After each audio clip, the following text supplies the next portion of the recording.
அனைவருக்கும் வணக்கம். மக்கள் அரசியல் வலையொலியில் இன்று நாம் பார்க்க இருக்கக்கூடிய தலைப்பு ஏன் தேவை மாற்று அரசியல் அப்படிங்கிற தலைப்பில் தான் இந்த காணொலியை நம்ம பார்க்க போகிறோம். அதற்கு முன்னாடி இந்த காணொலிக்கு இந்த தலைப்பு பொருத்தமாக இருக்குமா அப்படிங்கிறத நீங்களே முடிவு பண்ணிக்கலாம். ஏன்னா இங்கே தேவை மாற்று அரசியலா மாற்று கட்சிகளா அப்படிங்கிறத நினைவில் கொள்ளணும். ஏன்னா இங்கே எண்ணற்ற அரசியல் கட்சிகள் இருக்குது. நம்ம இந்திய அரசியலை பேச வேண்டாம், தமிழ்நாட்டு அரசியல் எடுத்துக்கிறோம். தமிழ்நாட்டு அரசியலில் புது புது கட்சிகள் நாள்தோறும் உருவாகிக்கிட்டே இருக்குது. அந்த கட்சிகள் எல்லாத்துக்குமே உருவாக்கப்பட்டு கட்சிகளுக்கென்று கொள்கைகள் உருவாக்கப்பட்டிருக்கும். இதுதான் இப்போ எங்கள் கட்சியோட கொள்கை அப்படின்னு. அப்படி பார்த்தா தமிழ்நாட்டில் 100க்கும் மேற்பட்ட கட்சிகள் இருக்குது. எந்த கட்சியினுடைய கொள்கையும் அப்படியே இன்னொரு கட்சியோட ஒத்து போகுமா அப்படின்னா கட்டாயம் ஒத்து போகாது. ஆனால் தேர்தல் அரசியலுக்காக அந்த கொள்கைகள் எல்லாத்தையும் சமரசம் பண்ணிக்கிட்டு கூட்டணிங்கிற பேரில் அந்த கட்சியினுடைய உண்மையான நோக்கங்கள் கொள்கைகளை இழந்துட்டு வெறுமனே சீட்டுக்காக மட்டுமே அந்த கட்சிகளோட பயணிக்கக்கூடிய ஒரு சூழல் தான் தமிழ்நாட்டில் உருவாகிருக்கு. நம்ம எல்லாத்துக்குமே தெரியும், தமிழ்நாட்டில் அதிமுக, திமுக, பிஜேபி, காங்கிரஸ், கம்யூனிஸ்ட் இது போன்ற பெரிய பெரிய கட்சிகள் இருக்குது.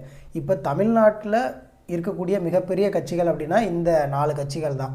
இந்த 4 கட்சிகள் தவிர்த்து தமிழ்நாட்டில் புதிதாக ஒவ்வொரு கட்சி உருவாகச்சு ஒவ்வொரு காலகட்டத்திலையுமே.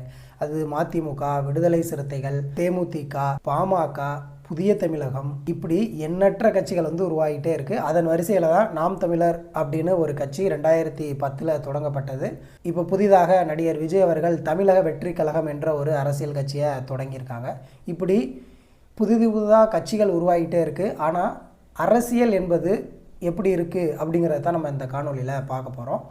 ஏன் தேவை மாற்று அரசியல்? மாற்று அரசியல் ஏன் வேணும் அப்படின்னு நினைக்கிறோம்னா, இங்கே ஏற்கனவே ஒரு நடைமுறை இருக்குது. அந்த நடைமுறையில் ஏதேனும் சிக்கல் இருக்குது அப்படின்னா அதற்கு மாற்று தேவை கண்டிப்பாக. அப்படி தான் நம்ம அரசியலையும் பார்க்கணும். சமீப காலமாக அரசியல் என்பது ஒரு சாக்கடை. நல்லவர்கள் அரசியலில் பயணிக்க முடியாது, அதே போல் பணக்காரர்கள் மட்டும்தான் அரசியலில் நீடித்து நிற்க முடியும் அப்படிங்கிற ஒரு சூழல் தான் உருவாக்கி வச்சுருக்காங்க கடந்த 60 ஆண்டுகளில்.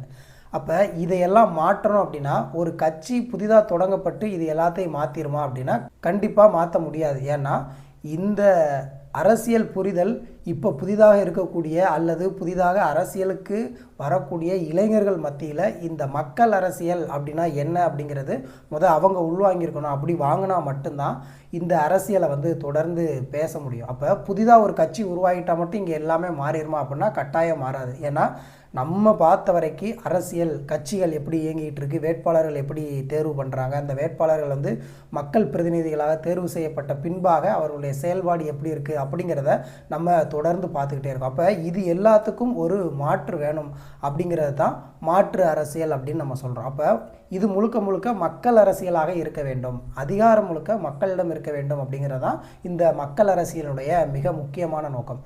அப்படி பார்த்தோம் அப்படின்னா இப்போ ஏற்கனவே இருக்கக்கூடிய அரசியல் கட்சிகள் இருக்குது. இப்போ இந்த கட்சிகள் கட்சிகளாக எப்படி இயங்குது அப்படின்னா ஒரு உறுப்பினராக நமக்கு எந்த கட்சியினுடைய கொள்கை பிடிச்சிருக்கோ அந்த கட்சியில் ஒரு உறுப்பினராக இணைகிறோம்.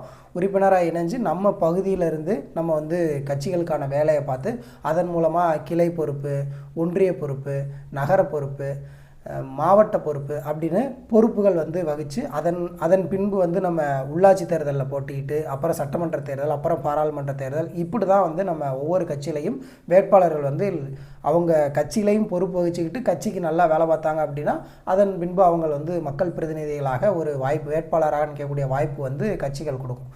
இப்போ எல்லா அரசியல் கட்சிகளுமே தொடர்ந்து முன்வைக்கிற ஒரு நாங்கள் நல்லாட்சி கொடுப்போம் அப்படின்னு யாரை முன்னுதாரணமாக சொல்லுவாங்க அப்படின்னா நாங்கள் ஐயா காமராஜர் ஆட்சியை நாங்கள் கொடுப்போம் அப்படின்னு சொல்லாத அரசியல் கட்சிகளே இருக்காது. அப்போ காமராஜர் ஐயா அவருடைய ஆட்சியை கொடுக்கணும் அப்படின்னா அவர் மாதிரியே நீங்கள் பொது வாழ்வில் இருந்தால் மட்டும்தான் அவரோட ஆட்சியையும் கொடுக்க முடியும் அப்படிங்கிறதான் நிதர்சனமான உண்மை. ஏன் அப்படின்னா அவங்களுடைய வாழ்க்கையில், தனிப்பட்ட வாழ்க்கையிலையும் பொது வாழ்க்கையிலையும் மிக நேர்மையானவர்களாக இருந்தாங்க. அவங்கள சுற்றி இருக்கக்கூடியவங்களும் நேர்மையாளர்களாக இருந்ததுனால மட்டும்தான் இன்றைக்கு வரைக்கும் ஐயா காமராஜர் ஆட்சி ஒரு பொற்கால ஆட்சி அப்படின்னு சொல்கிறோம்.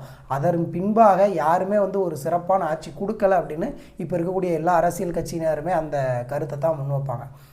அப்படி இருக்கக்கூடிய சூழ்நிலையில் ஐயா காமராஜர், ஐயா கக்கன், ஐயா ஜீவானந்தம் இது போன்ற அரசியல் தலைவர்களாக இன்றைக்கும் நம்ம வந்து அவங்க மாதிரியான ஒரு அரசியல் தலைவர்களாக யாருமே உருவாக முடியலை அப்படிங்கிற ஒரு பார்வை தான் இருக்குது. அதுதான் நிதர்சனமாகவும் நடந்துக்கிட்டு இருக்குது. இப்போ ஐயா காமராஜர், ஐயா கக்கன், ஐயா ஜீவானந்தா மாதிரியான அரசியல் தலைவர்கள் பற்றி நம்ம படிக்கிறோம். ஆனால் இப்போ இருக்கக்கூடிய பெரும்பாலான அரசியல் கட்சிகளில் இது போன்று பொதுநலனாக மக்களாக இருந்து சிந்திக்கக்கூடிய அரசியல் பிரதிநிதிகளும் மக்கள் பிரதிநிதிகளும் இல்லை அப்படிங்கிறது தான் ஒரு வருந்தக்கூடிய உண்மை. அப்போ இதை வந்து இங்கே இருக்கக்கூடிய எல்லா அரசியல் கட்சிகள், அது எந்த அரசியல் கட்சியாக இருந்தாலும் சரி, அரசியல் கட்சியில் பயணிக்கக்கூடியவங்க இந்த கருத்தை உள்வாங்கணும். இங்கே அரசியல் என்பது மக்களுக்கானது. அரசியல் கட்சிகள் உருவாக்கப்பட்டதற்கான நோக்கமே மக்களுக்கு நல்லது செய்யக்கூடியது அப்படின்னு தான். இப்போ நம்ம பார்த்த வரைக்கும் இந்த அரசியல் எப்படி இருக்குது அப்படின்னா, இப்போ ஒரு கட்சியில் வேட்பாளர் தேர்வு பண்ணுறாங்க. எப்படி வேட்பாளர் தேர்வு பண்ணுவாங்க? அவர் வந்து ஊரில் செல்வாக்கான ஆளாக இருக்காரா, அவர் நிறையா பணம் வச்சுருக்காரா? இப்போ நேர்காணல் எடுப்பாங்க. வேட்பாளர்களுக்கு விருப்ப மனு வாங்குவாங்க. அதுக்கு ஒரு கட்டணம் எல்லா கட்சியும் கட்ட சொல்லுவாங்க. அந்த கட்டணத்தை கட்டிட்டு நேர்காணல் எடுப்பாங்க. அந்த நேர்காணலின் போது அவங்க சில கேள்விகள்லாம் கேட்பாங்க. அதற்கு சரியான பதில் சொல்கிறாங்களா அப்படிங்கிறத பார்ப்பாங்க. அதுவும் போக பெரும்பாலான வேட்பாளர்கள் எவ்வாறு தேர்வு செய்யப்படுகிறார்கள் அப்படின்னா, அவங்க வந்து கட்சிக்கு பணம் கொடுக்கணும். ஒரு உதாரணமாக ஒரு எம்எல்ஏ சீட்டு வேணும் அப்படின்னா ஒரு 10 லட்சம், 15 லட்சம், 20 லட்சம் அந்த மாதிரி கொடுக்குற மாதிரி இருக்கும்.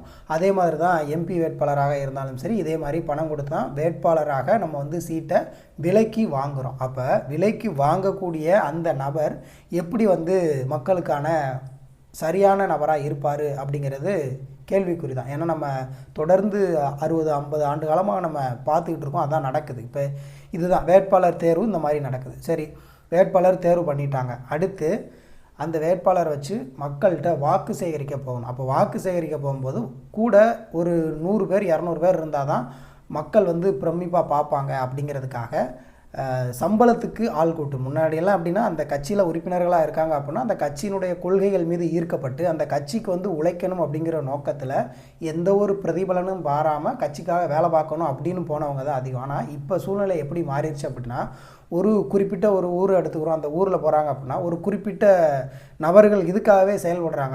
அவங்களோட முக்கிய பணினா என்ன அப்படின்னா, அரசியல் கட்சி கூட்டங்களுக்கு ஆட்கள் பிடித்து கூட்டு போகிறது தான். ஒரு 200 300 சம்பளம், சாப்பாடு, அதுபோக இதர சில பல இதெல்லாம் கொடுப்பாங்க.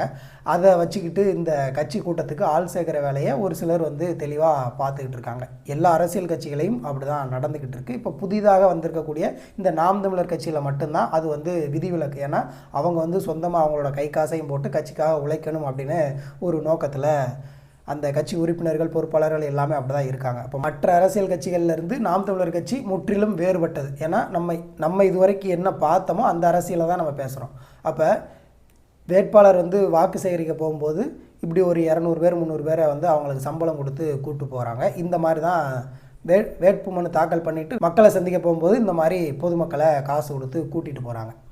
இப்போ இது வந்து மாறணும். அடுத்து நீங்கள் வாக்கு செலுத்தணும் அப்படின்னா அதற்கு 500, 1000, 2000 அப்படின்னு பணம் கொடுத்து வாக்கை விலைக்கு வாங்குறாங்க. அப்படி வாங்குறவங்க அரசியல் வந்து ஒரு சேவை. அரசியல் என்பது முழுக்க ஒரு சேவை, மக்களுக்கு செய்யக்கூடிய சேவை.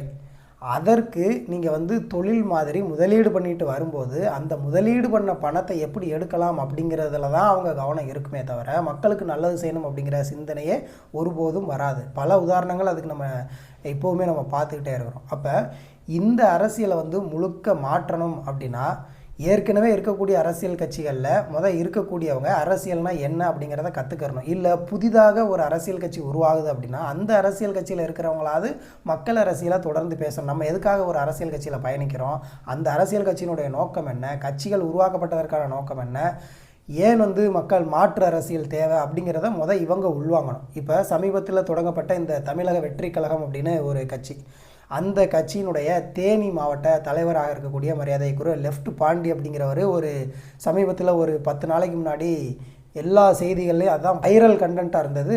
அவரோட பிறந்தநாள் விழா தான். ஏன்னா ஏற்கனவே இருக்கக்கூடிய அரசியல் கட்சிகள் என்ன செய்வாங்க அப்படின்னா, அந்த ஊரில் அந்த தொகுதியில் யாராவது ஒருத்தர் பணக்காரராக இருப்பார், அவர் வந்து நிறையா பணம் வச்சுருப்பார், அதுக்கு மேலே அவரால் வந்து ஒரு எம்எல்ஏ சீட்டு எம்பி சீட்டு வாங்கி நம்ம வந்து எலெக்ஷனில் போய் நின்று பணம் சம்பாதிக்கலாம் அப்படிங்கிற ஒரு நோக்கத்தில் தான் இங்கே அரசியலை வந்து பயன்படுத்திகிட்டு இருக்காங்க பலர்.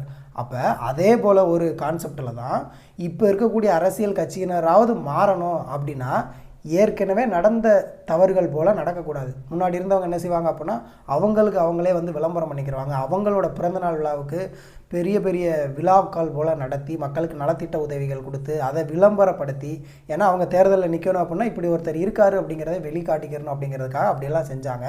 அதே இதை வந்து இப்போ இருக்கக்கூடிய இந்த புதிதாக நாங்கள் வந்து ஊழலை ஒழிக்க வந்திருக்கோம், நாங்கள் வந்து இருக்கக்கூடிய எல்லா அரசியல் கட்சியும் ஊழல் கட்சிகள், நாங்கள் வந்து புதுசாக வந்து நேர்மையான அரசியல் பண்ண நாங்கள் வந்திருக்கோம் அப்படின்னு சொல்லக்கூடிய இந்த தமிழக வெற்றி கழகத்தினுடைய இந்த பொறுப்பாளர்கள் இந்த மாதிரியெல்லாம் செயல்படும் போது அது மக்களுக்கு வந்து இயல்பாகவே அவங்க மேலே இவங்களும் 10ஓட 11 தான் அப்படிங்கிற ஒரு மனநிலைக்கு வந்துடும். அதனால் இந்த பணக்காரங்க தான் அரசியல் செய்ய முடியும் அப்படிங்கிற சூழ்நிலை இல்லாமல், ஏற்கனவே அரசியல்வாதிகள் என்னென்ன தவறெல்லாம் பண்ணியிருக்காங்களோ அந்த தவறெல்லாம் பண்ணாமல் முழுக்க முழுக்க மக்கள் அரசியலாக இருக்க வேண்டும். அதற்கு தேவை மாற்று அரசியல். மாற்று கட்சி இல்லை, மாற்று கட்சியாகவே இருந்தாலும் நீங்கள் புதிதாக எத்தனை கட்சி உருவாக்குனாலும் அவங்க பண்ண அதே அரசியலை பண்ணாமல் மாற்று அரசியல் பண்ணணும். அது மக்களுக்கான அரசியலாக இருக்கணும் அப்படிங்கிறதான் மக்கள் அரசியல் வலையொலியோட முதன்மையான நோக்கம். அதனால் தொடர்ந்து அனைத்து கட்சிகளில் பயணிக்கக்கூடிய அல்லது அரசியல்வாதியாக வேண்டும் என்று விரும்புகிற அனைவரும் இந்த மக்கள் அரசியல் வலையொலிக்கு உங்கள் ஆதரவை வழங்கும்படி கேட்டுக்கொள்கிறேன். இந்த காணொலியை அனைவருக்கும் பகிர்ந்து உதவும்படி கேட்டுக்கொள்கிறேன். நன்றி.